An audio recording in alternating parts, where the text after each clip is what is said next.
I was a little bit afraid of the 7th SEAL race. Not because of the Viking, but because I've been sick for 2 weeks, so I couldn't do the training I wanted to do. And the race is a go, go, go!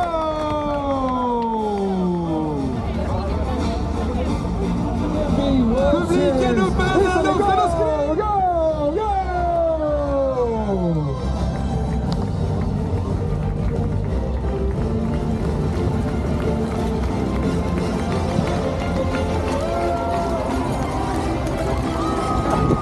Luckily, the start was very easy. In like a lot of races, as soon as it's the start, everybody just like goes like crazy, almost sprinting, and I'm always like in the back of the pack going, help, what about me? But this race, everybody kind of like started really easy, and even in the first few kilometers, especially if we had to go uphill, I saw already people walking, which is normally something I do as well. 57 kilometers for me is still far, it's still a serious ultra. I only ran 3 times 57 kilometers. When I did the Dolomiti Extreme Trail earlier this year, I did 57.5. And because I survived that, I decided to do a 68 kilometer race in Belgium, the Trail de Fantôme. So this was only the 3rd time I was running so much more than 50 kilometers.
Based on the race in Belgium, I expected it would take me around 8 hours to finish the 7th SEAL, running around 8 minutes 20 per kilometer. But in the beginning I found such a nice pace, doing around 6:30, which is a little bit my marathon pace, that I was just going with it, and soon I was like overtaking lots of people.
by the beach was nice and not nice.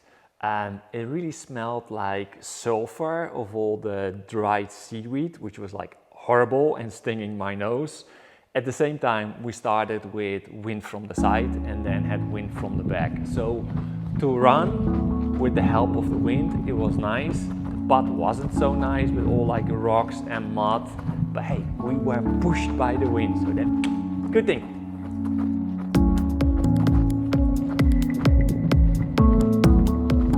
Only after the second refreshment post, I decided to walk a little bit. My legs were like really cold because I was running in shorts. I had an unexpected blister. Normally I don't have anything. And the path was really muddy, going uphill, so that wasn't helpful as well. So I had like a walking break.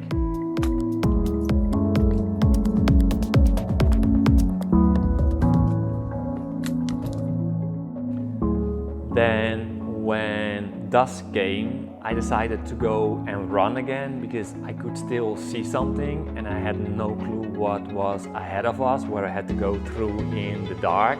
So I thought, okay, let's run, let's make most of the last daylight.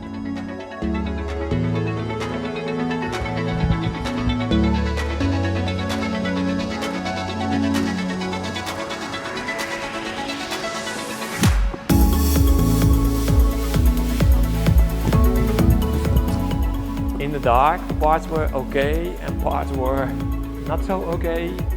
We were running through a forest, like really muddy, really slippery. At some point we even came by, the stairs where it's just like earth and then they have like 3 trunks that makes the steps. And because of all the rain, the earth was washed away. So I kind of like slipped with my foot behind the tree trunk and really hit my shin really hard. The okay parts were when we were running on the asphalt because it's easy. At the same time, asphalt and my Achilles tendons is not a good combination.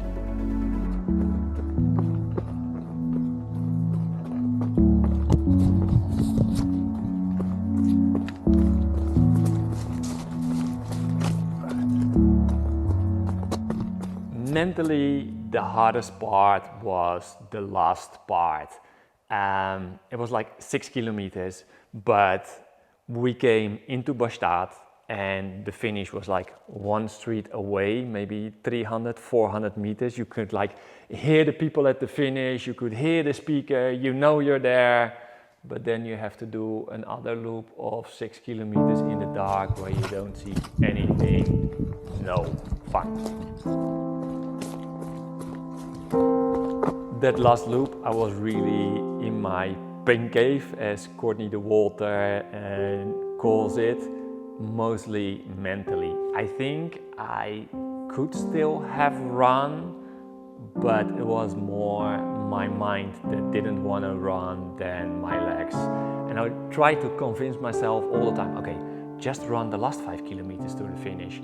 Okay, come on, just run the last 4 kilometers to the finish. And then I started to run, and after a few hundred meters, I'm like, I don't want to do this, it's dark, it's cold. So to be fair, at the end, I only ran the last 2 kilometers to the finish just to get it over with and be back with Sarah. Never again. You always say the same. Go get your medal and something warm. So yeah, the finish line mostly felt as a big relief, and because I was still in my pain cave, I think I finished with a really, really cranky face.